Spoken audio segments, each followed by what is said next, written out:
अच्छा ये बताओ, ज्यादा बोलना सही है या ज्यादा सुनना सही है? क्या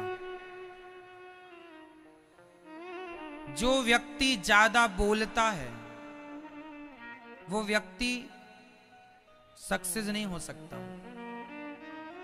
वो सुखी भी नहीं हो सकता, वो शांति को भी नहीं पा सकता।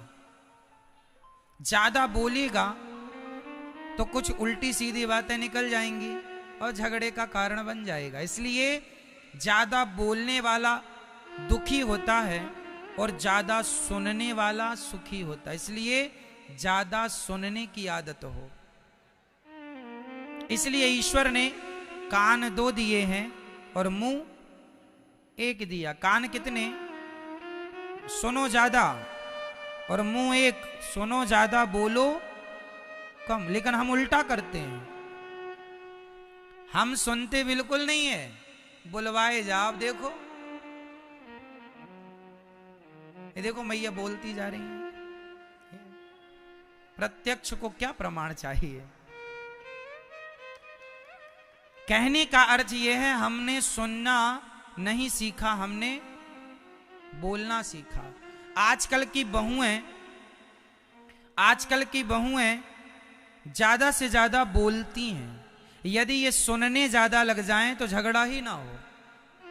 आजकल की सासें बोलती ज्यादा हैं, यदि ये सुनने लग जाएं तो झगड़ा ही ना हो।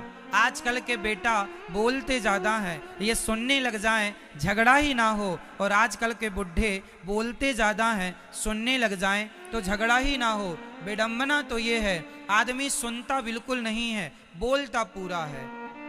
आप गलत ट्रैक पर खड़े हैं, गलत रास्ते पर हैं। सुनो सुनो ज्यादा से ज्यादा, देखो कि सामने वाले के मन में क्या है। आप बताओ क्या कहना है, सुन लो। सुनने के बाद अपने उचित विचार रखो। ज्यादा हर बार हर समय बक बक बक बक करने की जरूरत नहीं है। आप बूढ़े हैं, इसका अर्थ ये नहीं कि हर बार आप ही बोलेंगे। आप बूढ़े हैं, सुनिए, सुनकर सही निर्णय लीजिए, कम शब्दों में अपनी बात पूरी कर दीजिए। कई लोग तुम चुप हो जाओ, हम बोल रहे हैं ना, हम बोल रहे हैं, मतलब तुम्हें जरूरत ही नहीं बोलने की, हम बोल रहे हैं, हम बड़े बूढ़े हैं, हमको यही काम है। कई लोगों के दांत होते ही नहीं है, बिल्कुल वेदांती होते हैं। हवा भले यहां से निकल रही है, बोलना कुछ चाह रहे हैं, कुछ निकल रहा, फिर भी बोलना नहीं आ रहा, फिर भी बोले जा रहे हैं। ये नहीं थोड़ा चुप रहे, दांत मात गिर गए हैं, थोड़ा चुप रह लो। नहीं, वो नकली लगवा के बोलते हैं, पर बोलेंगे बराबर, चुप नहीं रहेंगे। शास्त्र कहते हैं मौन रहो तो ही अच्छा है। ज्यादा से ज्यादा क्या होना चाहिए? मौन, चुप रहो। ज्यादा बोलने में हित नहीं है, उचित बोलो, अनुचित नहीं। ज्यादा बोलने से बातें बिगड़ जाती हैं। भरी सभा में कर्ण ने ज्यादा बोल दिया। अच्छा बताओ कर्ण ने क्या बोल दिया?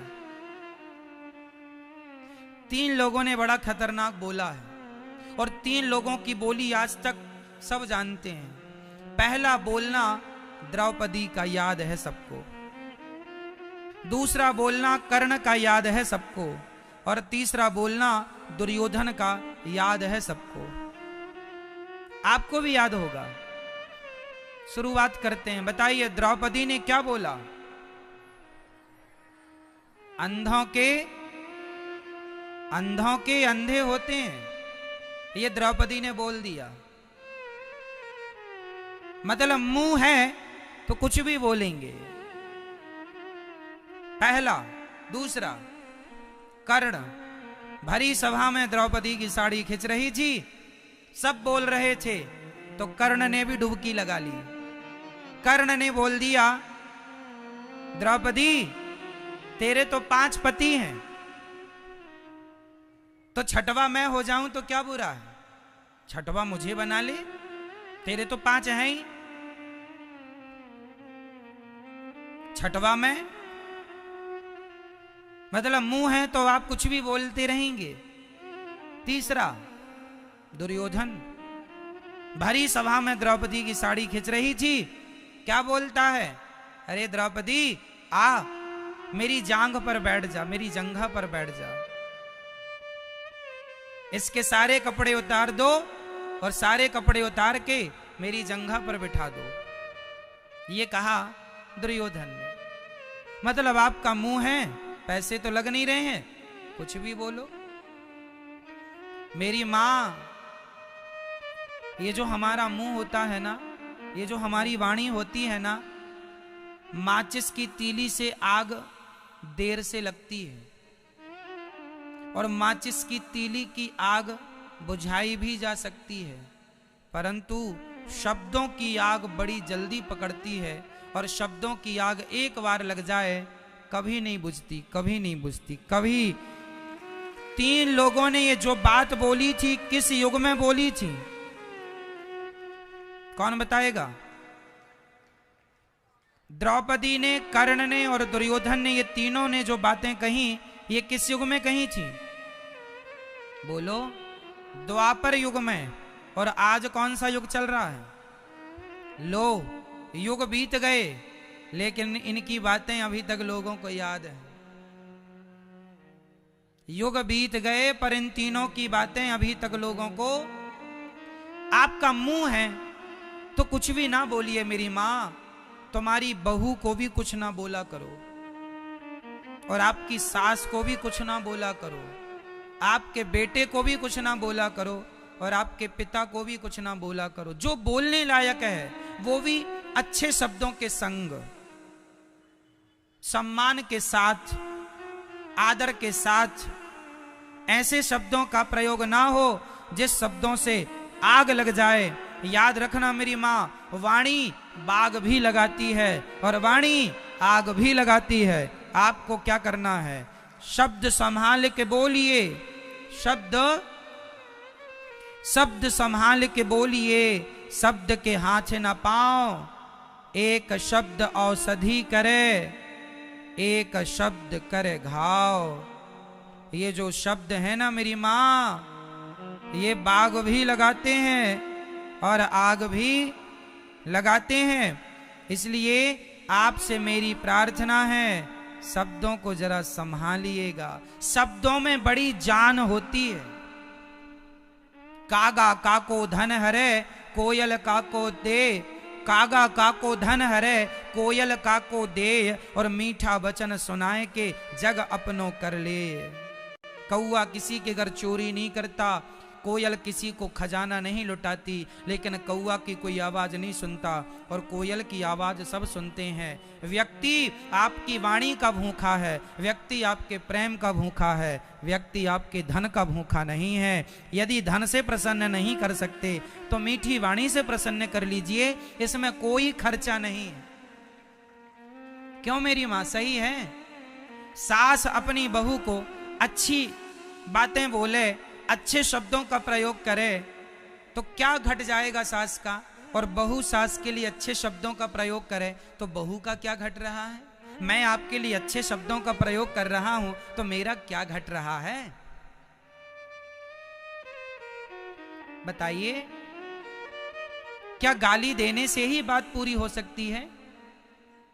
क्या गलत शब्दों के प्रयोग से ही बात पूरी हो सकती है? अच्छे शब्दों से भी तो आप अपनी बात रख सकते हैं। इसलिए मेरी मां, शब्दों में बड़ी जान होती है, इन्हीं से आरती अरदास और अजान होती हैं। यही समुंदर के वो मोती हैं जिनसे इंसान की इंसान से पहचान होती है। यही आपका रंग गोरा है कि काला है, हमें क्या करना? आप अच्छे दिख रहे हैं या अच्छे नहीं दिख रहे हैं, हमें क्या करना? हमें तो आपके रूप और रंग से मतलब नहीं, हमें तो आपके वाणी से मतलब है कि आपके विचार कैसे हैं, आपके शब्द कैसे हैं। एक बहुत सुंदर व्यक्ति हो, बहुत सुंदर पुरुष और बहुत सुंदर स्त्री हो, देखने में बड़ी सुंदर लगे, बड़ा सुंदर लगे, पर उसके मुंह से अंगार झरे तो बताइए उसकी सुंदरता का क्या करेंगे आप और क्या करूंगा मैं?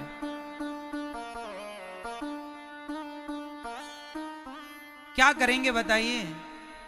इसलिए केवल रंग और रूप सुंदर ना हो मेरी माँ, रंग रूप के साथ यदि वाणी सुंदर है तो इसी को कहते हैं सोने में सुहागा है।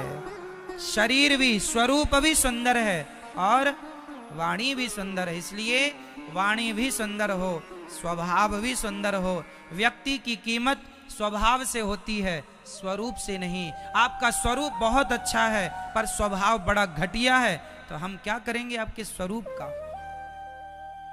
बहुत सुंदर दुल्हन है, बड़ी गोरी है, बड़ी सुंदर है, विश्व सुंदरी है, पर पति को जूते से मारती है,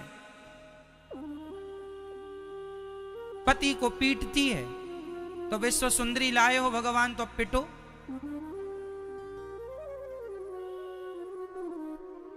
बताइए, लड़की का विश्व सुंदरी होना जरूरी है या संस्कारी होना जरूरी है?